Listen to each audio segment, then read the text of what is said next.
What's going on, everyone? Welcome back to the channel. In today's episode, we're going to be working on our Kawasaki JS 440/650 build that you see right here. Now, this video is going to be comprised of a bunch of little things where we were putting parts together, building certain mechanics, exhaust work, things of that nature, when we were waiting between paint coats to dry, different areas to dry, parts coming in the mail, things of that nature. So bear with me. I'm going to try to piece it together as best as I can to make as most sense as I can.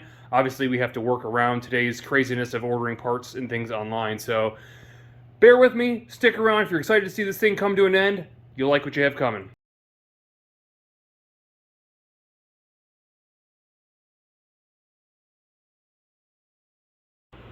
Okay, so in this next step, we're going to go ahead and modify an old water box that came out of a JS 440. I bought this one really cheap. As you can see, it's been glassed before, but not correctly. If you look at it, it's real shiny underneath. That's the reason this isn't sticking to it. So what we're going to do is do our best to go ahead and pry all this stuff off. And then what we have to do at that point, we'll see if it's been pried open before and modified. I tried to look through the exhaust hole. I can't really tell. But basically what happens is the exhaust comes in, the water comes in, and it's got to go through these tiny little holes that are in the orifices holes on the other side of these tubes. It's just not very adequate as far as getting water through it, and that's kind of why it is a restriction for a 650 upgrade. So what we're going to be doing, again, is going to strip all this off. We'll see if it's been split before. Regardless, we're going to repair this, we're going to re-glass it, and then we are actually going to go ahead and wrap this thing in carbon fiber. Now, I don't know how great it's going to turn out. I've not done that before, but you're going to go with me and you're going to learn how to do it. So let's go ahead and move forward and get all this junk off it. So I almost feel like I'm prying apart an egg. Way down here. It's coming right off though. It's not bad because that was, like I said, it was never really sanded down all that well. You can see this was a modification, not a modification, but a repair before it was cracked before. You can see where they marker and outlined it, but the side was never split, so it tells me that it's still stock inside, which we do have to change. But I'm going to continue to move through and keep prying all this off. And once we get everything off, I will show you what it looks like. Alright, so we got most of the ugliness off this, which that's not really true. It's still really ugly, but to show you what's going on with this exhaust, you can see that it was a complete blowout. So, oh, okay, well, there's that. Normally I'd walk away from this project and say, this is just too bad, but you know we don't do that in this channel. We gotta kind of go through and really make this thing work, but I wanted to show you how this exhaust works. Now, you can see this is the exit tube right here. So what happens is your water comes in through this side over here, then it's gotta go through all those little baffles right there, the water and the exhaust, and then down through the pipe and out. That's how it muffles it. So what we're going to be doing to modify this thing, drilling a lot more of these holes to make it a lot less restrictive.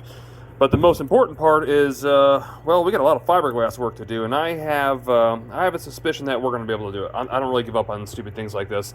Now, some of the mistakes that the prior person that tried to fix this did, for starters, it looks like they used JB Weld, so that's got to come off, and that's clearly what didn't stick. But not only was it JB Weld's fault, they didn't really rough the surface up strong enough to make sure that it adhered to it. So we really need to do a lot of sanding on this thing and prepping to get this thing ready to wrap. Now, one of the other mistakes they made is they used a fiber mesh, which you see right here. Now, that is typically stronger, but that is not the first layer you want to put down. Typically, the first layer, in my experience, I want to put down, I want to use the hair meshed fiberglass. So I want it to kind of mold and fit to it and get a good grip. And then we'll be using something like this. And then, of course, much like this, we'll be using carbon fiber to give that better finished look. So the first thing I want to do is I want to go ahead and I want to finish splitting it all the way around as best as I can. You can see mostly, you can see mostly it is. So we just got a little ways to go. We'll finish that. Again, we'll mod the pipe, and then we'll go ahead and we'll start repairing it. So let's go ahead and get it. Alright, so looking deeper into it, it looks like when this water is coming into the box, it's actually not just coming straight out these holes, it's going down here, bouncing back and coming out the holes.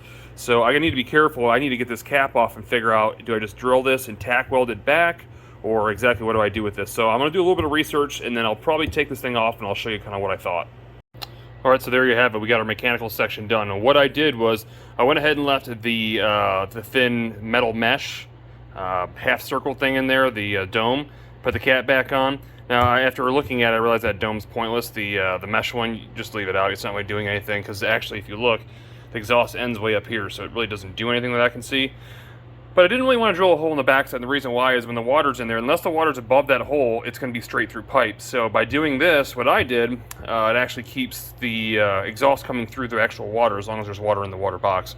And again, to repeat as to what I did, I went ahead and took all the mesh stuff that you saw out, I guess you can call it wire mesh or metal mesh or whatever you wanted to call it. I mean, I don't really know the exact term for it, but we pulled that out. Again, I left that mesh. You don't have to leave that mesh. I put the cap back on, and I tried to bend the lips of the edges back on so it won't come off. And then I went ahead and drilled 8 holes on the same bottom side as the existing were already there. That way, again, there will be more exhaust flow coming through here. So it's definitely an upgrade from what it was, and we'll retain that kind of stock feel and stock look. So the next step is going to be working on repairing this thing. As far as repairing it, we need to start by cleaning it on the inside. And what I mean by that, we are going to repair this thing from the inside out. So if you'll see here, here's a piece that fits like so, kind of. What I want to do is I want to repair this from the inside because it actually holds better from the inside. Not a lot of mesh, just a few layers of fiberglass hair mesh, and then we'll repair it from the outside. Once we get all that done on both sides, we'll be able to fit them together, bond them together, and then do the wrapping on the outside. So for right now, I need to get this thing cleaned up, and probably what I'll do is some old rags and some gas and then some sandpaper to get it nice and rough and gritty so the fiberglass will stick to it. Okay, so there it is. Now that it's clean, the next step is going to be roughing it up with some 80 grit sandpaper. So I'm going to grab some sandpaper, I'm going to sand all the fascia that you see there. It's somewhat clean, and then we'll be taping this thing on here and getting this thing fiberglassed in. Alright, so there it is, sanded with 80 grit sandpaper, and we went ahead and duct taped it on so it's nice and firm and held where it needs to be. Now the only thing left to do is throw in some hair fiberglass and get this thing glassed in from the inside first. Alright, so it's time to go ahead and apply some fiberglass to the top inside of this water box here. So a couple things you're going to need. You're going to need obviously fiberglass itself, which will come with a hardener, and you're going to need a brush to apply it with. You'll need a mix of fiberglass mat and or fiberglass cloth.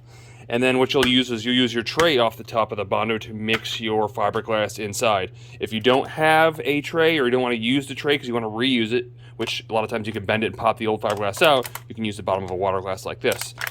Anyhow, what we're going to do is we're going to be applying a first layer of fiberglass mat. Somewhere within this fiberglass of the whole deal, we'll be doing, again, a layer of cloth to strengthen it.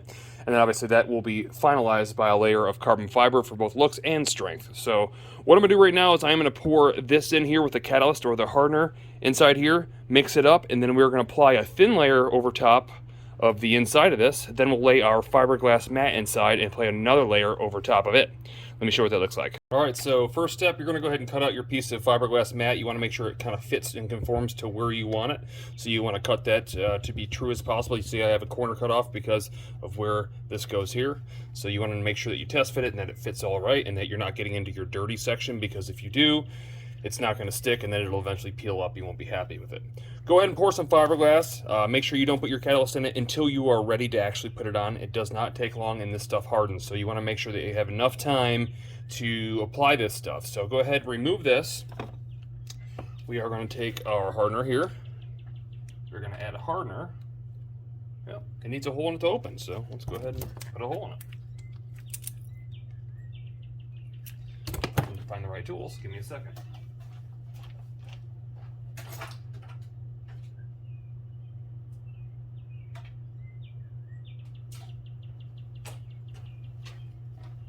All right, go ahead and take your hardener, mix in a little like so. Make sure to put your cap back on. You're going to take your brush and you're just going to kind of mix it up like so. A witch's brew. Nothing special, just make sure you get it nice and mixed in. There's no clear spots in it. If you don't mix this up well, you'll have spots that won't be hardened. It won't be good. So go ahead and make sure that you mix it up real good like so. Smart people put something underneath them so you don't drip it on your desk, but my desk looks like poo right now, so I don't really care. I'm going to go ahead now. I'm going to paint the inside of this like so. So pretty straightforward on all the areas that we have cleaned up. We want to make sure you get a good amount. I have a nice little hole down there, so I'm going to put an extra amount down in there to fill in that hole because, well, we don't like holes. So, not in this scenario anyhow. Anyhow, so let's go ahead and set this in now. We are going to kind of brace it down into place like so. You can kind of see that there. You can see it's already kind of starting to soak through. I'll grab a rag and wipe my hands off. Alright, now I'm going to go ahead and take a little bit more and I'm going to start painting it on the inside. So, like you see here. Now we want to make sure there's no air bubbles and there's no creases. So you kind of want to push it down the best as possible and kind of mend it into the form that you need. Now make sure you don't push too hard because you don't want to push out the fiberglass. Remember, it's only being held by duct tape, so nothing magical, just enough to hold it like so. You might have to mess with it for a little bit. It doesn't usually happen instantly. It takes a minute for it to soften up and kind of work its way to where you want it. But again, you want to make sure you get all folds and creases out. This is why it's kind of important to try to pre-shape it, even if you have to put some relief cuts in it, because it helps you from having to deal with basically this right here. Now what I was originally going to do is I was going to fold it over. I don't think I'm going to get there because I need more relief cuts and the tape is kind of in the way. So I don't see that happening, though it would have been nice for reinforcement. But again, I'm just going to keep working this. I won't keep you watching this. But we're going to let that dry. Usually it dries depending on where you're at. Weather, as far as temperature, humidity, this could dry as fast as 5 minutes and you can almost put a second layer on. Some people sand it in between. I don't really like that unless you got a lot of resin over it where you really need that smooth surface to be roughened up. So I'm going to leave it alone and let it dry and we'll come back. Alright, so it's been overnight. Now you'll see everything's hard and stiff as heck. So it's really good and set. As far as your mixing tray, like I said before, if you just give them one of these here, it comes right out. You can reuse it, so shouldn't be a big deal there. And obviously mine was really thin, but the thicker you do it, the easier and cleaner it'll get. So enough said there. Now it's time to move on to the back piece, so we can get this thing out of our way here and start focusing on the real problem, which is the smashed skull looking lower half. So I'm going to go ahead and sand this all down, make sure that it is smooth and it has some grip for things to stick to. Then I'm going to put layers all over this thing to try to stiffen out the inside, and we'll have that sit and cure too. Alright guys, so both of the insides are done. What I want to do now is I want to go ahead and test fit them together. Because since the inside's done, it's going to be time to start working on the outside. So we got to make sure that these clamp together pretty good. They appear to. So they feel pretty solid. So what we're going to do now is we're going to start sanding the outside. We're going to prep the outside, and then I have to determine whether I'm going to make these separate and glue them together, or I'm going to just fiberglass all in one piece all the way around it. Now that I'm not really sure. I'm thinking, because I'll probably never open it again, that I'll probably just fiberglass around the entire thing, just to make it more stiff. The stuff that I'll be using insides to seal this works really well. But again, I don't ever anticipate taking this thing apart again, so maybe it'd be better off just doing it all together. So let me kind of look at it, see what I think as far as fitment and what would be better, and we'll start doing it. Alright guys, so there is our final of the lower reinforced, even with some cloth fiber inside there. It's definitely very stiff, and what I've decided to do is I decided to go ahead and finish these separately. Then I'll clamp them together, and if I decide that I want it all basically bonded together, I'm going to use the carbon fiber and I'll bond it all together. I'm still debating on the carbon fiber. It's going to look cool, but is it worth like an extra $35 to make it wrapped in carbon fiber? Because it's still not going to be like maybe you'd see a spoiler or something like that. So I don't know if it's worth it. So I'm determined that, but for right now, I'm going to go ahead and shave off this lip right here. I'm going to flip it over. I'm going to put a layer on the outside of it, and then that should be done, and then we'll move on to the outside of the top part. Alright, so as you can see, the top and the bottom are both done, both inside and out. They are definitely reinforced and way stronger than they were. You'll see right here there's some cardboard and stuff stuck to the edge of it. That's because I had it flipped upside down when I put the outside on it. So I'll have to wait probably 24 hours, maybe let's say tomorrow morning at least, to get that to be sandable. Not a big deal. This one's ready to go. You'll see that I did put some JB weld on it. Again, as I shared with you, I wanted to make sure that that cap would not come off the cone because there was some corrosion here and it wouldn't really even hammer down over that lip. I wanted to make sure that I got it down and made it permanent. So in addition to that, I've decided that I'm going to bond these two things together. I was going to wrap it completely with the carbon fiber and everything, and I realized that the carbon fiber is probably not going to really look good because it's going to have to be cut and split, and it's not like you'd see a spoiler or a diffuser or something that is like kind of shrink wrapped and air sucked out of it. So first of all, I think it's like a waste of like $35. And then again, what if I have to unseal this to take it apart? I just thought that maybe it'd be a bad idea putting it all into one because the last person didn't have luck, so who knows that I will. Anyhow, even though I feel it's much better reinforced than it was, I'm going to bond these two pieces together, and that will be happening tomorrow morning. Give me a second, I'll be right back. Alright, so it's the next day. Everything is cured. I went ahead and sanded all the edges of this one down as well as this one. It is time to bond these things together. One thing I want to point out is that it's very important to sand both this edge here and the inside of this edge here, because remember, just like the adhesive or the fiberglass adhering to it, you need the adhesive to adhere to it and give something to grip to. Now, as far as adhesive and what I've used, I've always used this particular product right here. Now, they have changed their label. I was just at Lowe's trying to buy some, and I didn't know which one was which, because it basically, it's a completely different package now. I think it's like, I don't know, it has a different color and it's plastic. Nonetheless, this stuff is really, really hard, and it doesn't crack. So it's a lot like panel bond that you'll see kind of down in there, like the green. Same as Corvette panel bond. All right, guys, so before you should be seeing the correct product. Again, you noticed before it was blue, now it's black. Hopefully it's just the color of the packaging that has changed and not the actual product itself. But let's go ahead and get it on. All right, so here is our final product. Not the prettiest thing in the world, but it'll do the job. It looks much better black than it did white. We will be installing some HydroTurf from the bottom corners here. I don't really need to show you that. That's pretty much basic information there. But what it does is kind of dampens the impact of when you're hitting waves and stuff like that. So that's it. Let's move forward. Okay, so moving forward with our exhaust. As I said earlier, we were going to do the rear exit exhaust and decided not to because it looks like it was bad in combination with a 650 and 440 pump. So we are going to run with the original front exit pipe. And here's what I'm going to do. I think that the rubber pipe and the strap that holds it to the body is really corny looking. I did see somebody with a chrome turn down tip like this put on, and I thought it looked really good. This particular piece here is a 1 7/8 inside diameter that came from Summit Racing. Now, initially, when I bought it, I didn't like this because it doesn't look like it does in the picture. So if you look at this thing,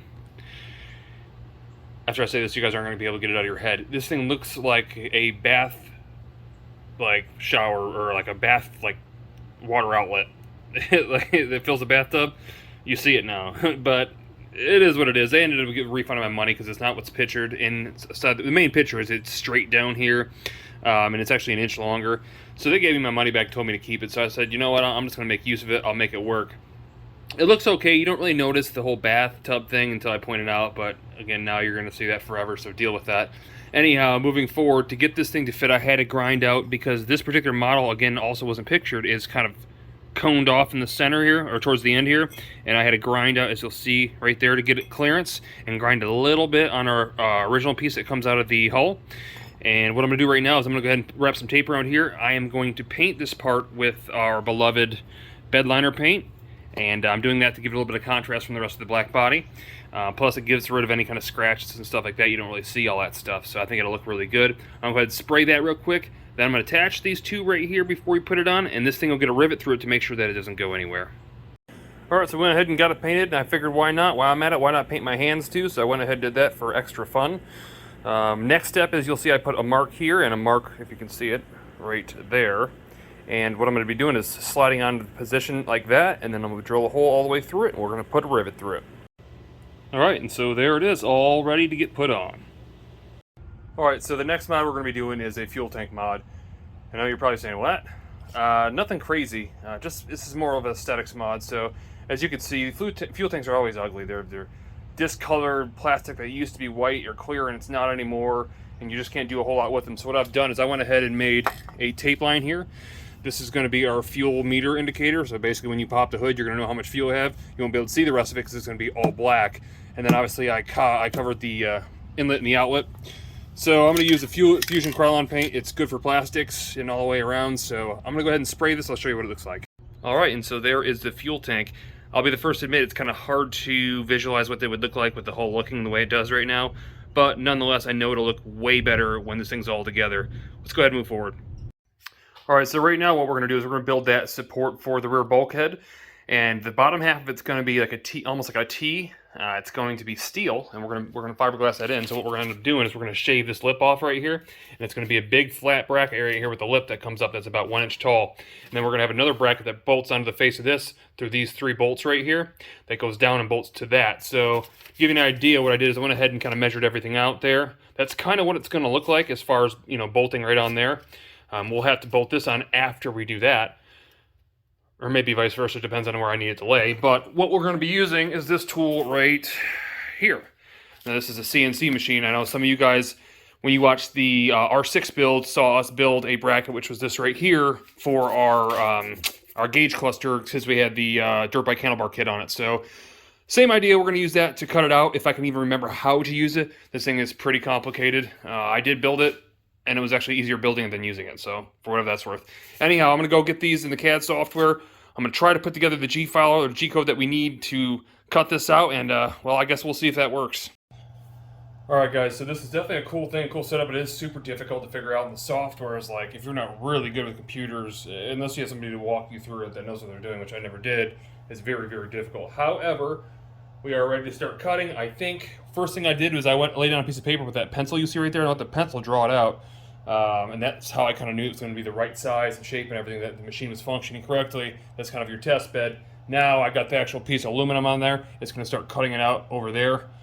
So let me go ahead and see if I can get this thing started. First thing I want to do is I'm going to go in the menu, go all the way down to print from media. I'm going to choose TEMP4, which is my latest version. Then I'm going to choose print. Just before I choose print, I need to go ahead and turn on the Dremel, like so. And then I am going to hit print. See how she does.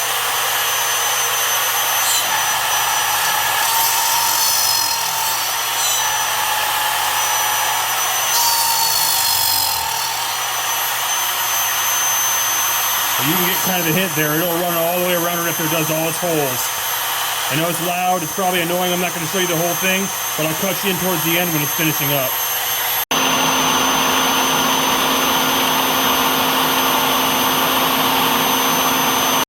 Alright, so here we go. Here is the plate. A couple hiccups, I had to do it a few different times. For some odd reason, every time it got over to this corner here, the blade would catch and rip out of the Dremel. I don't know why. You can kind of see it there. Not a big deal, but overall, it's a good fit, so we're going to run with it. It is an 1/8 inch. It will probably cut it. I might end up cutting up a second one just to double it up, so we got a 1/4 inch of actual power here, but I don't know that it's necessary because it's pulling up and down. Obviously, you're not going to rip through an 1/8 inch of metal, so regardless what the type of metal is. So let's go ahead and move forward. We're going to get this thing set up.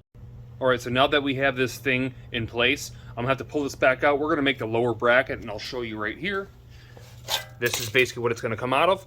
You'll have a left and a right, and then you'll have the back bracket that'll sit in the middle of it here, facing upward. And it has a little notch out of it because it's got to go through the fiberglass, basically spline that runs up the center of it. So let me get these cut out. I'll tack them together, and I'll show you what it looks like. All right, guys, so if you see this, what we've done is we put our 2 lower plates in, and then we put our main plate back on. So now what we're going to do is we're going to take our back plate, and it is essentially going to sit just like so. Kind of see that there. I'm going to tack that in place, and then what will happen is I'll take all the stuff back off. I'm going to go ahead and get this thing grinded down and cleaned up because obviously it's terribly dirty. Then I'm going to go ahead and use our body panel adhesive to hold that down, and then we'll glass over top of it, so it'll be a permanent structure. After it's all said and done, it's been there, we're going to put 2 bolts straight through here after we drill holes through it, so it's exactly and perfectly mated. So let's go ahead and put some tack welds in this thing, get this thing ready to go. All right, so to recap, we are going to go ahead and take this out right now. I am going to put our Loctite on the bottom side of this, try to keep it suspended in the air. I will bolt the plate back onto this thing, okay, and then I will push it down, and then I will use 2 sets of pliers to basically clamp those things together like so, to make sure that it's obviously staying perfectly level and lined up with the actual plate, so that way when we do bolt it down, we don't have to worry about something flexing either way that it's not supposed to. More than likely this thing's going to flex, so I want to make sure that it doesn't happen. Let me go ahead and we do that, and I'll show you what it looks like. And there you have it. So that's going to have to sit overnight, but that's okay. Once it's completely hardened, I can take that thing off. We'll drill 2 holes right through here to make sure everything's perfectly lined to bolt in, and we're going to lay some fiberglass over top of that to make sure that's completely sealed in. So let's go ahead and move forward. Okay, so another thing we have to do here is fix our handle pull spring, and if you look at it, you'll see that it's kind of a 90-degree bend. This thing really needs to be more like a 45, so we need to heat this thing up in a vise and bend it back. Not really a big deal. I'm simply going to clamp this thing in here, use a socket with an extension on this end as I heat it up, and see if I can get it back to where it goes. If not, we'll have to order a different one, because this is very important. When you're out riding, if you don't have any kind of suspension to your pole, you're going to be holding it up the whole time, and it's going to make it a lot harder for you to ride. So let me get that bent back, and if not, we'll order another one. Again, to just show you, basically what we're doing is we're going to heat up this coil here, or we have our extension on here. We're just going to kind of work this thing out. I do have some water aside in case our cushion here gets messed up or starts to melt. And that's pretty much it. I'm not going to do that on camera because I need all hands on board, but you can get the basic idea and I'll let you know if it works or not. All right, and so there you go. Basically, that was really easy. It really took like 15 seconds. Just heating the coils up, they turn red. You bend it, hold it, let it cool down, and stick it in some cold water to make sure it holds its resistance, and it was simple as that. One thing I worry about is maybe I put it at too much of a degree, or maybe it's now instead of a 45, it's more of like a 35-40, but worst case scenario, I have to put it back, I have to put it back, so let's move forward. All right, so next up is get our steering neck back on. Obviously, we're shooting to get the pole back on, but to do that, we obviously got to put the neck on. Keep in mind, you do have to silicone the bottom of this base. You don't want any water coming in through the seal here. So again, we have to seal that. We have to get this sealed from the bottom side up to where it goes, and our 4 bolts down through it. Okay, so here's all 4 of our 12mm bolts. We want to make sure we put some Loctite on those because we don't want this thing coming loose. So I'm gonna get those in real quick. All right, so now that all that's back on, I suggest putting a little bit of silicone to hold this piece on in place as well. But we're gonna go ahead and slide our handle pull on and put our spring and our bolt through it, and then we're gonna fish through all our wires and I guess steering cable where they're supposed to go. All right, guys, so the pull is on. I wanted to tell you that was super tough, way harder than taking it off. But see, now it's got some spring to it. That's really what we needed. But yeah, anyways, getting this bolt through here, getting it lined up through the hole over here was super difficult. I don't know if it's because I modified the spring or what, but it was not easy at all whatsoever. But I got it after a little bit of work. So it's time to start fishing some wires through, and we have some work to do on our handlebars, some modifications, and then we'll move forward. All right, so moving forward, you can see that we have hole all set up. The only thing we don't have ran through is our wiring. There's our original wiring there. Keep in mind that we are not using the original kill switch. We're going to be using the TS650. Now I need to clean this thing up and restore this because it looks like poo, and remember it was really hard to hit that start button to get it to start. So I'm going to fix that. We also have a billet throttle assembly, or throttle lever. I'm going to be putting that on. And then we have aftermarket bars in this right now. They're not 0-degree bars. They're probably like a 15-degree bar. I'm going to try those because we already have them. I'm going to polish them out. I also have new grips to go on this thing. And once that's all installed, we'll throw this thing on. All right, so while it's not brand new condition, it's definitely a lot cleaner and better than it was. I did have to replace that tiny little screw you see right there. Hopefully that was the reason that it wasn't engaging like it was supposed to. I think it was just loose in there, so I wasn't really able to engage the button like I was supposed to. I did notice that the boot is cracked a little bit too, so it's one or the other. Either it needs cleaned inside, or that screw just simply not being there was allowing it not to get pressure on the button where it's supposed to do. Anyhow, next step is to take this one off. Then we'll probably run the wiring, let this kind of hang there. We'll mount that later after we get the bars on. Okay, so now that that's off, it's time to go ahead and move forward and get these bars out of here. You can see somebody obviously didn't have one of the bolts that it needed. Put a completely wrong bolt in it, not a big deal. We'll try to get that taken care of. But we need to get all these out so these bars come off. We'll cut off the old grips. We'll polish this thing up and get it back together. As you see, bars are polished up. We got new grips. I found a bolt that will work, even though it is a Phillips head, not a Allen. We're putting it together. All right, so after pounding them on with Windex and a mallet, they're finally on. And I think the ergonomic grips are a little angled too high, which it's not going to move because it has this abrasive bar. So I'm going to have to deal with that, but the first one was wrong. The second one I could have made better, but then it looked weird. So nonetheless, it still goes up between my fingers, just up towards the topper part of my palm. It still gives you better grip is the reason I bought these. In case you start losing grip, you'll have something to hold on to. So anyways, we're going to put these things on right now. Alright, so there's the bars. They look good. I do have this Hydro Turf pad, the chin pad that I could put back on here if I wanted to. I don't know if I like it. I think I'm going to match the turf on top of that, even though it's not quite as soft. I think that's the route I'm going to go. So you can see I already kind of screwed it up a little bit. I had the pole up while the overhead door was opening and just enough to snatch it. So whatever. That'll be covered anyways. But we're going to go ahead and move forward. One thing I want to do right now that the bars are on, I want to go ahead and throw on the exhaust and get it, basically the front hose routed.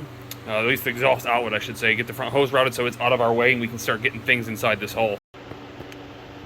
Okay, so there is our bathtub exhaust, or what looks like one.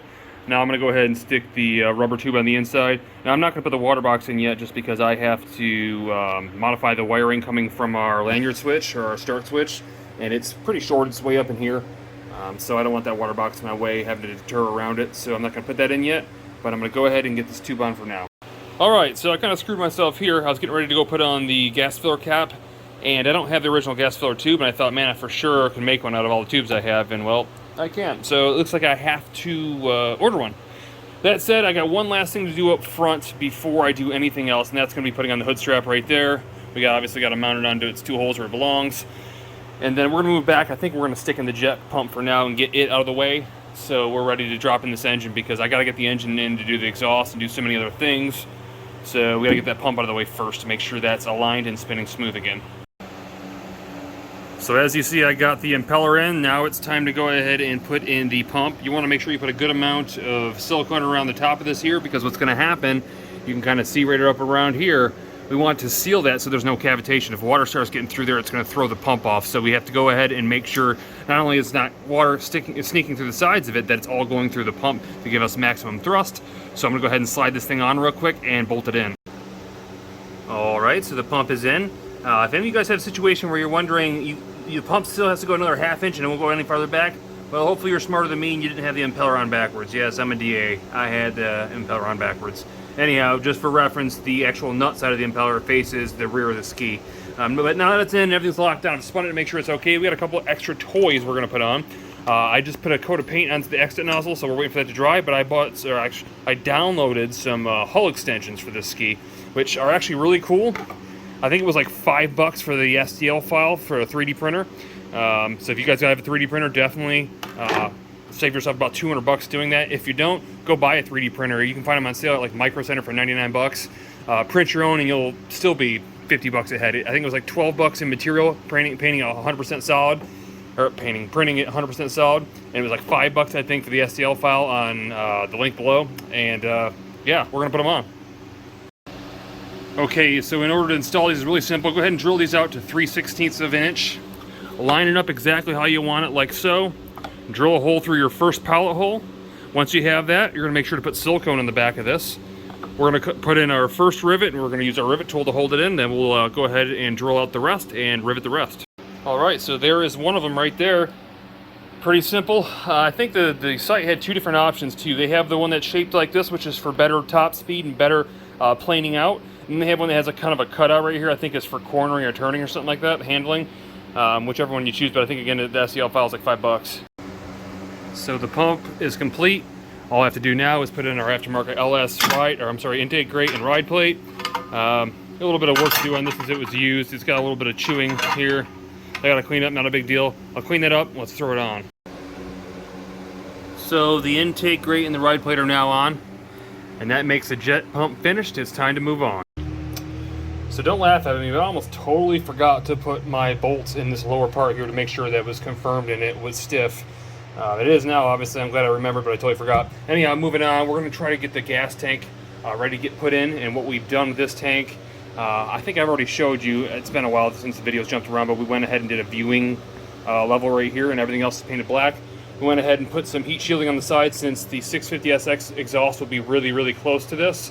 As well as some HydroTurf on the bottom, so it is not hammering across those little lines right there. So it ought to help the fuel tank as far as durability and longevity. That said, we got a couple more things to do before we can get that in. I'm going to go ahead and 3D print. I didn't want to wait to order the fuel filler hose, so I'm going to go ahead and make a hybrid out of this piece here and this back piece here. And I 3D printed out of PETG 1 3/4 to 2 inch adapter. So we'll have that and be good to go, and I won't have to wait on nothing. So let me get that done and we'll move forward. Alright, so we're going to call it a wrap on the video today. Unfortunately, the video is getting a little bit longer than I expected. Was hoping to finish this video. It looks like it's going to be the next video that we finish it. Now, on the next video, not only will we get it finished, running, and started, we will go through kind of a cost breakdown and exactly whether the build was worth it or not. So those who subscribe know exactly what I'm talking about. Those that don't, what are you waiting on? It's literally one of the only free things in the world. Literally. So go ahead and definitely hit that subscribe button. That said, if you guys like this content, definitely throw that thumbs up, and I will see you on the next one.